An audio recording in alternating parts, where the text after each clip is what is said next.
A very good evening to you. I'm Lisa Lord, and in our news, a program is coming that will provide free photovoltaic solar systems for Barbadians. A UK firm is investing millions in the Barbados Hilton.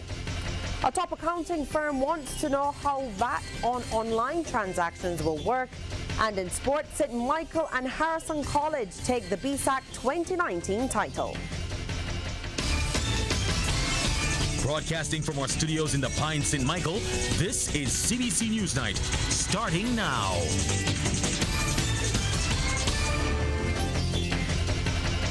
And in our top story, Barbados is moving ahead with plans to become 100% energy efficient by the year 2030. Lisa Broom joins us now to tell us that a major announcement was made earlier today. Good evening, Lisa. Good evening, Lisa. That's right. And as you know, part of the reason for moving to 100% energy efficiency has been the volatile gas prices, which in turn forces up electricity prices. Now, it means that Barbados has had to look for alternatives for powering the country. The obvious choice for us is solar power, of course, given that we have sunshine year-round. Now, while there have been concerns about the cost of the photovoltaic systems, I can tell you that plans are in the works to try to solve that problem. Let's hear what the Energy and Water Resources Minister, Wilfred Abrams, has to say. In this regard, we will be rolling out a program very soon to install solar PVs on the roofs of the average Barbadians. No one will be left behind. Other modes that will be adopted will be entering into strategic partnerships with energy service companies to reduce the cost of energy in the economy. Indeed, we see a large role for our own national oil company, soon to be rebranded as an energy company, to play an active role in this regard. Government has not limited itself to generating electricity from the sun alone, but is pursuing a diversified energy mix. Well, Mr. Abrams was speaking just before opening the new 420 kilowatt photovoltaic solar farm at Bowmanston Pumping Station in St. John. Now, that farm was funded by the government of the United Arab Emirates under a $16 million Caribbean-wide fund arrangement. Minister Abrams says the solar farm is also a major step in helping the Barbados Water Authority reduce what it spends annually in electricity. This PV farm is expected to generate annually 700 megawatt hours of electricity with an approximate value of $287,000 per year. This would represent almost 30% savings of the authority's annual spend at Bowmanston, which last year was $984,000. Its sister project at the Bridgetown Sewage Plant in Lakes Folly features the installation of a 350-watt solar carport with electrical vehicle charging stations covering approximately 35,000 square feet of parking area and producing 27% of the needs of that plant. Well, Lisa, this unveiling coincides with World Water Day, which is being observed today. Now, the theme of the day is water for all, no one left behind. Back to you. Thank you so much, Lisa. Well, by 2021, Barbadians will start moving into what will be the spanking new estates at St. George. Prime Minister Mia Amor-Motley turned the sod at the groundbreaking ceremony this evening. MP for the area Dwight Sutherland was also on hand operating the backhoe. Sagicor has made an investment of over $170 million on this 19-acre boarded hall project, which is expected to offer 120 homes with access to the Royal Palm Clubhouse, along with amenities like a spa, gym, 24/7 urgent care and doctor's offices. In the first phase, there will also be 40 rental apartments and 28 respite care and rehab rental suites with their own amenities. Prime Minister Motley says that the project represents the definition of what Barbados' future must be. This is part and parcel of what a robot cannot give us. This is part and parcel of what artificial intelligence cannot replace. This is the essence of who we are and what we can offer as a people by being able to create the surroundings within which people can live comfortably, safely, but also with an abundance of joy and serenity in their hearts. The Estates at St. George project is being described as the Caribbean's first such community, and its adult living is marketed to financially secure persons from across the globe. Prime Minister Motley says it's perfect, particularly for people who are older and do not have the time to travel long distances easily. She believes the healthcare component is vital to the island's development.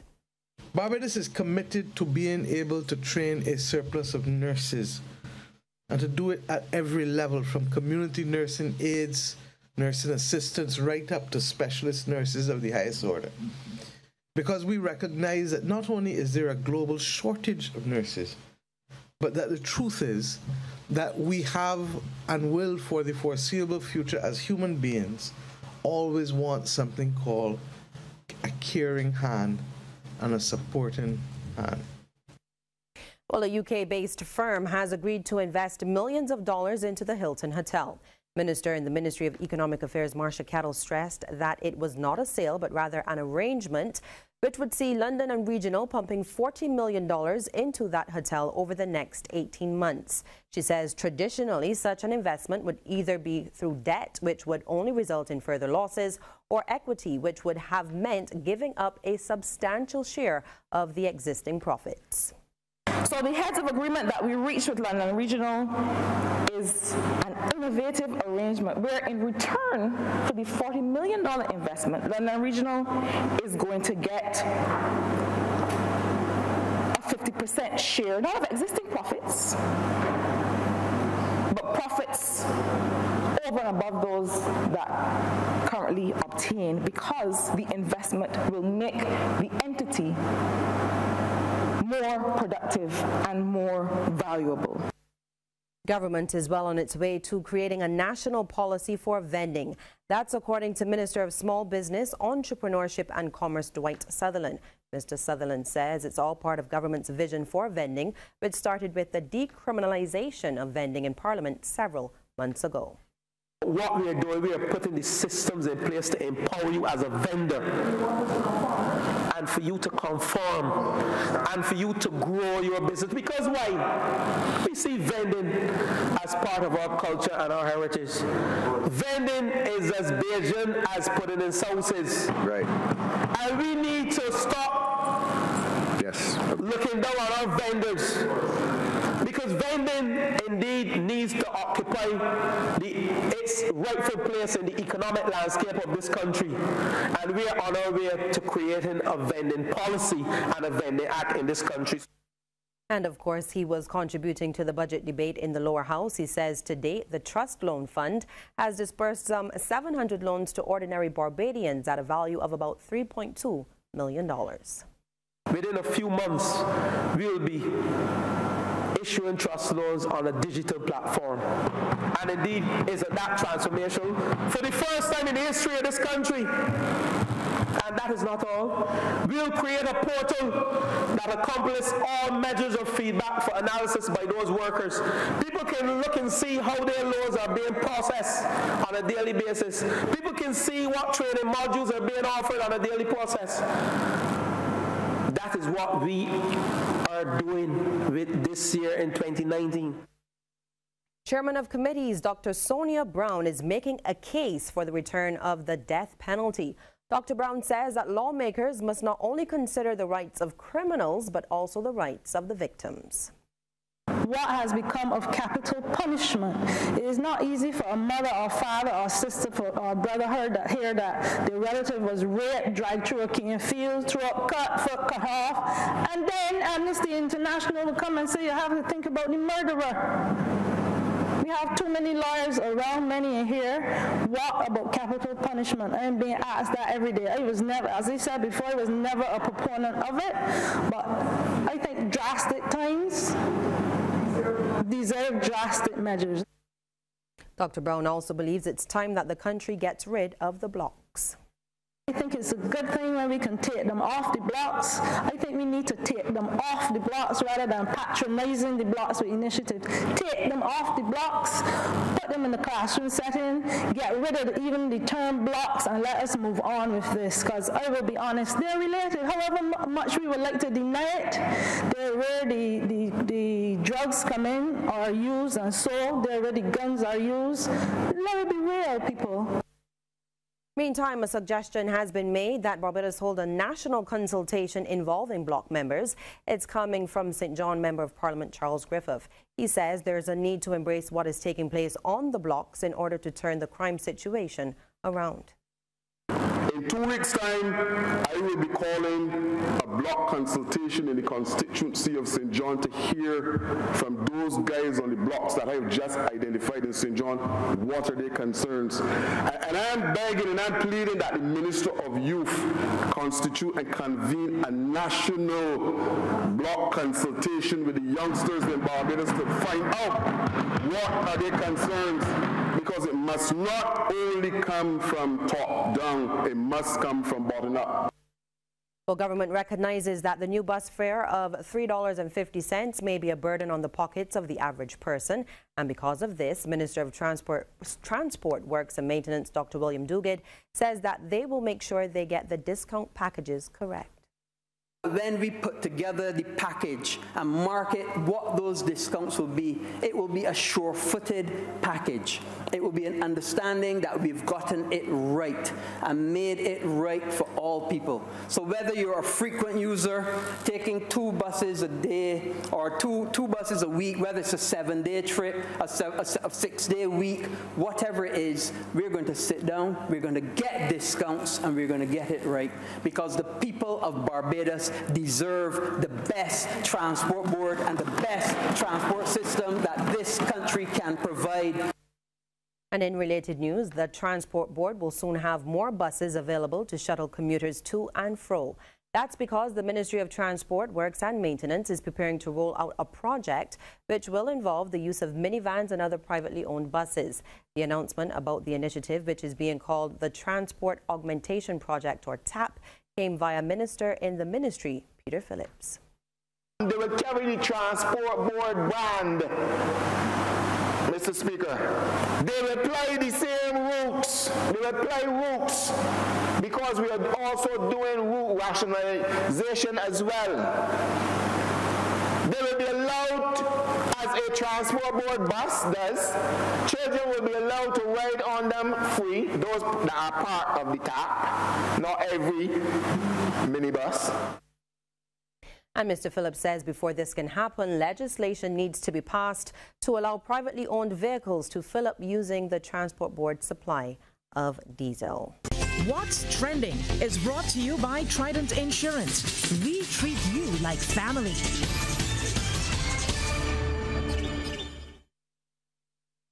And we say hello again now to Lisa, who is now in our social media corner to tell us what is trending.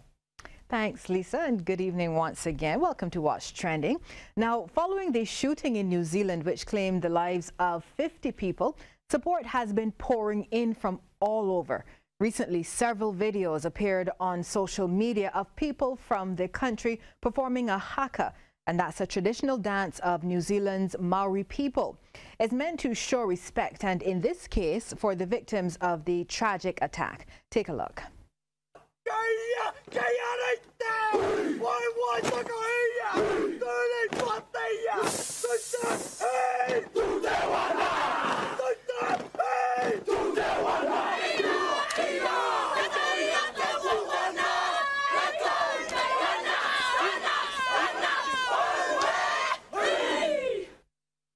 And that's really touching. Now, across the world, everyone has been talking about going green. Usually, that expression means making changes which have a positive impact on the environment. But you can tell us from this next clip if you think they've taken this expression a little bit too literal. Take a look. No need to be green with envy. Anyone can watch the traditional dyeing of the Chicago River green. This special dye, which actually starts off orange, here's the color of the dye to start out with, was first used by Chicago plumbers to detect leaks.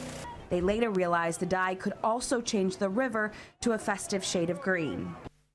And this is actually an annual tradition for St. Patrick's Day, but I'm guessing it might be a little bit alarming for the fish that live in that river. And speaking of going green, over in Norway, the government there is moving to install wireless charging stations for electric cars. The move will benefit the country's fleet of taxis, which is expected to be all electric by 2023. The wireless charging ports will make it easy to charge them without taking up too much time and will also be useful for long-haul journeys. And with government's plans to obtain electric buses for the transport sector, that might be a useful option to consider.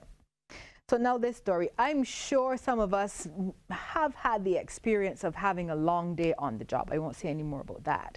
And not being able to resist the temptation of having a snack in between. Now, it turns out that you can get into a bit of trouble even if you're the Prime Minister of Canada.